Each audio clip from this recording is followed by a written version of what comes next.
নমস্কার বন্ধুরা, রুম্পার হেসেলে তোমাদের সকলকে স্বাগত।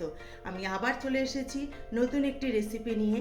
আজকে আমি কোনো রান্নাবান্নার রেসিপি তোমাদের মধ্যে শেয়ার করব না। আজকে আমি যে রেসিপিটা শেয়ার করব সেটা হচ্ছে একটি শরবত। এই যে দেখো কাঁচা আম, এই কাঁচা আম দিয়ে আমি আজকে তোমাদেরকে শরবত বানিয়ে দেখাবো, টক ঝাল মিষ্টি। তাহলে চলো আজকে রেসিপিটি দেখে নেওয়া যাক।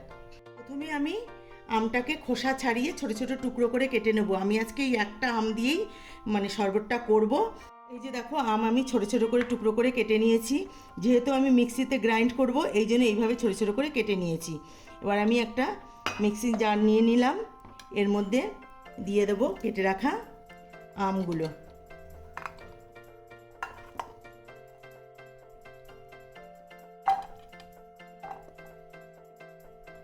তারপরে দেবো এর মধ্যে পুদিনা পাতা। পুদিনা পাতা পেটকে ঠান্ডা রাখে এবং পুদিনা পাতার যে গন্ধটা ভীষণই ভালো লাগে। আর এর মধ্যে দেব ধনিয়া পাতা। যেহেতু টক ঝাল মিষ্টি হবে তাই দেব দুটো কাঁচা লঙ্কা, তোমরা তোমাদের ঝাল অনুযায়ী বুঝে দেবে।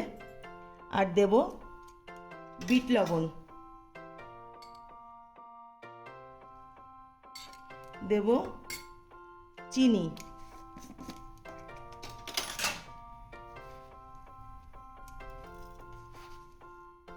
এটা টক ঝাল মিষ্টি হবে। এবার দেব এর মধ্যে নর্মাল লবণ।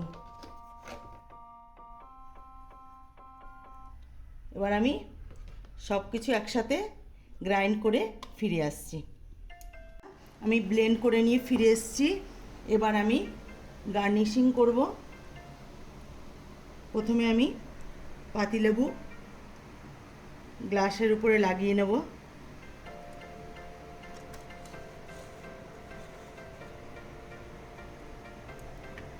এবার এই গ্লাসটাকে একই রকমভাবে লাগিয়ে নেব।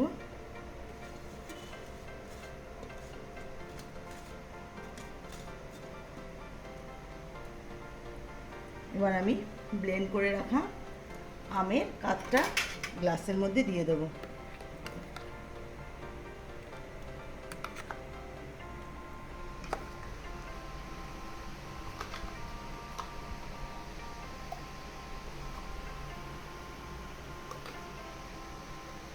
বন্ধুরা, আমরা যখন রোদে বাইরে বের হই এই গরমে, তখন ঘরে ফিরে এসে এই রকম শরবত যদি এক গ্লাস খেতে পারি তাহলে ভীষণই ভালো লাগে, মন প্রাণ একদম জুড়িয়ে যাবে।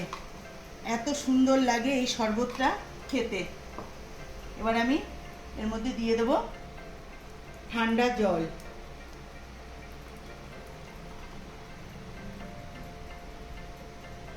কালারটা দেখো বন্ধুরা কি সুন্দর এসছে,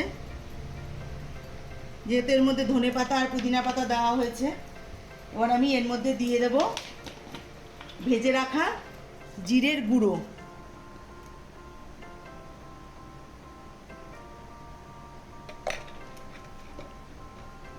এবার দেব এর মধ্যে বরফের টুকরো।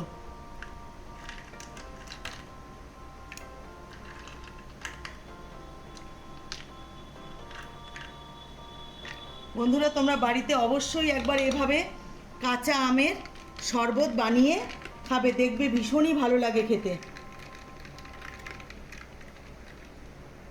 এবার আমি দিয়ে দেবো এর উপরে কেটে রাখা লেবুর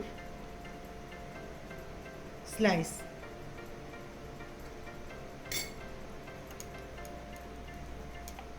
এবার দেব এর মধ্যে পুদিনা পাতা গার্নিশিংয়ের জন্য। বন্ধুরা, এই শরবতের রেসিপিটি তোমাদের যদি ভালো লেগে থাকে তাহলে লাইক, শেয়ার, কমেন্টস করতে ভুলো না। আর আমার চ্যানেলটিকে যারা এখনও সাবস্ক্রাইব করোনি তারা অবশ্যই সাবস্ক্রাইব করে দিও। আর বাড়িতে অবশ্যই একবার ট্রাই করো।